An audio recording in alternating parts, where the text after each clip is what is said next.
Impregnable. That's how the Vale sees itself. Shielded from Westeros by its mountains.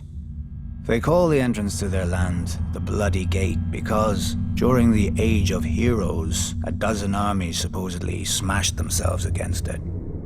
Even if they'd gotten through, the roads of the Vale are narrow, steep, and treacherous. Half their men would have slipped to their deaths, or frozen in the mountain snow. Or so the common wisdom goes. Except the Vale has been conquered. Those vaunted mountains didn't stop the Andals who came by the Eastern Sea. The people of the Vale say that Sir Artus Arryn, the Andal general, flew on the back of a giant falcon and slew the Griffin King on top of the tallest mountain. During Aegon's conquest, one of his sisters did the same, flying her dragon over the Bloody Gate and up to the Eyrie, the Arryn stronghold. And the Arryn boy king yielded the Vale in return for a ride on the beast. Do you sense the theme here? The rationalizing of defeats with mythical beasts and the whims of children, instead of acknowledging the root cause, the arrogance of isolation. The men of the Vale are so proud of their mountains, they can't abide any flaw in them. As with the mountains, so too with their blood.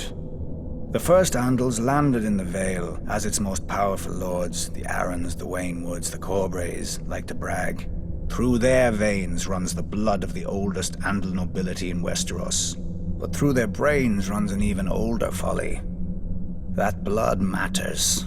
If it did, those pure-born lords should have been able to exterminate the hill tribes centuries ago.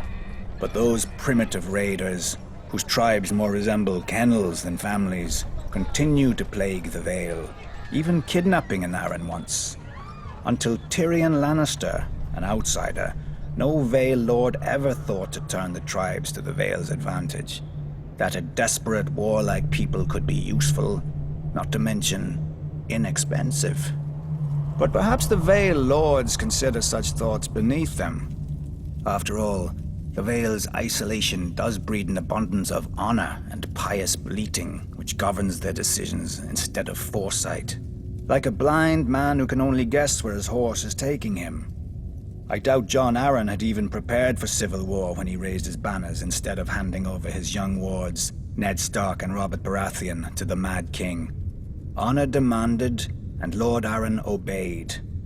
He'd have done the same if the boys hadn't been the lords of two great houses, who could field mighty armies of their own. But perhaps I give him too little credit. After all, if the war went against them, only Lord Arryn had a nice, impregnable castle to retreat into, and he was wise enough to take poor Lysa Tully into his bed to win the Riverlands as allies. Jon Arryn won, then Jon Arryn died. Wisely, the Vale stayed out of all the ensuing chaos. Its crops did not burn or wither in the fields from lack of men to tend them. Its strength was not drained by forced marches to futile skirmishes.